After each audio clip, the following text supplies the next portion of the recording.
Assalamualaikum warahmatullahi wabarakatuh.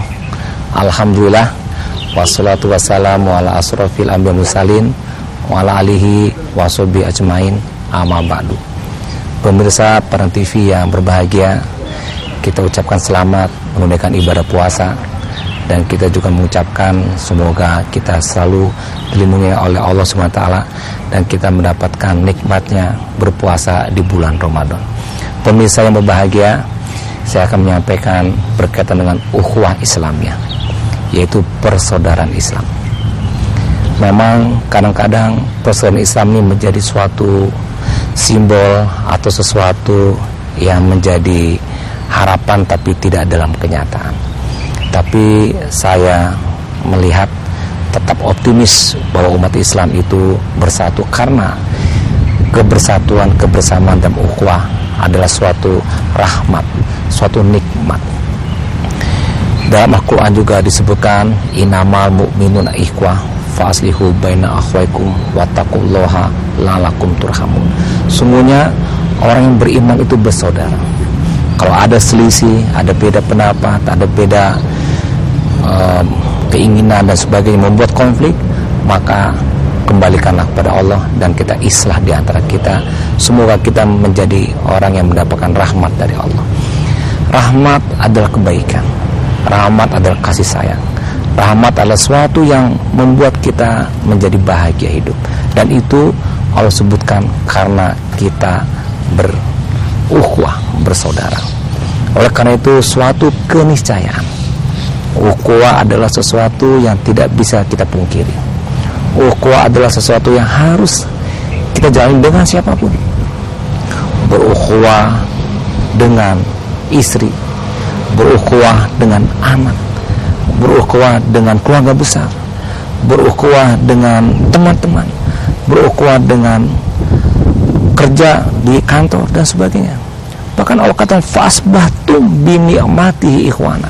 Allah akan cukupkan dengan nikmat persaudaraan. Jadi dengan kata-kata nikmat, dengan kata-kata rahmat. Dan sebaliknya, ketika ada konflik, maka laknat yang kita dapat, azab yang kita dapat. Jadi memang aneh kalau ada orang yang memelihara konflik dengan seseorang lama, memelihara masalah dengan seseorang lama, bahkan dengan istri, dengan suami di rumah tidak mau sapa-sapaan lama, dengan keluarga besar pun demikian. Buat apa? Itu kan memelihara sesuatu yang merusak jiwa dia, yang merusak diri dan batin dia, dan membuat kita tidak produktif. Bayangkan kita masalah dengan istri dan suami, mana enak tinggal di rumah, kita ada konflik, tidak berukhuwah, akhirnya kita tidak produktif, tidur nggak enak, makan tidak enak, minum tidak enak. Di kantor dengan teman sekerja kita ada masalah, ada konflik sedikit, tidak berukhuwah, maka apa yang terjadi? Bekerja pun tidak tenang, tidak tentram, merasa nggak enak, tidak punya motivasi, akhirnya tidak produktif, kinerja kita pun rendah. Di masyarakat dengan tetangga ada konflik, tidak berukhuwah, waduh, mau keluar rumah jauh-jauh lama-lama mikir nanti di rumah jangan-jangan ada yang maling, ada yang merusak, nggak enak juga. Tapi dengan berukhuwah di rumah tangga muncul keluarga sakinah mawaddah warahmah, tenang, produktif, akhirnya makan enak, tidur enak.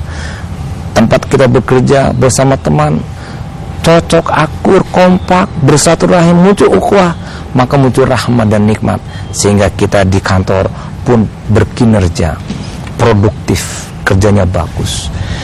Di masyarakat tidak takut meninggalkan rumah. Oh, ada tetangga saya, dia akan jaga rumah kita. Keluar dari masyarakat, kita tidak khawatir dengan anak kita yang di rumah dan sebagainya.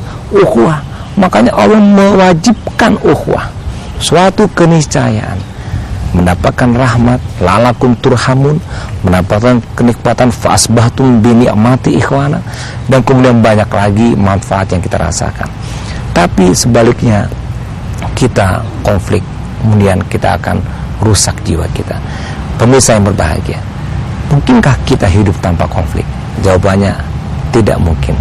Kita hidup pasti ada konflik. Konflik dari kemauan, konflik dari keinginan, konflik dari perbedaan pendapat, perbedaan pandangan, muncul konflik, muncul masalah. Beda keinginan, suami mau A, istri maunya B, nggak ketemu, beda pendapat, konflik bisa terjadi. Itu manusiawi. Makanya Allah mengatakan fa'aslihu baina akhwaikum, maka islahlah segera antara kamu untuk cepat. Bahkan Rasulullah menyuruh dan melarang kita untuk yang namanya konflik tidak boleh lebih 3 hari. Beda pendapat, memutuskan silaturahim tidak boleh lebih 3 hari. Bahkan Allah pada satu saat Rasulullah menyebutkan ketika kita melakukan amal ibadah pada hari Senin dan Kamis, Allah menyetop malaikat untuk mencatat amalan seseorang. Ditanya Allah, kenapa? Karena orang tersebut memutuskan ukhuwah, memutuskan silaturahim. Amal ibadah pun tidak diterima. Nah, oleh karena itu bagaimana penting nikmatnya, manfaatnya dengan berukhuwah.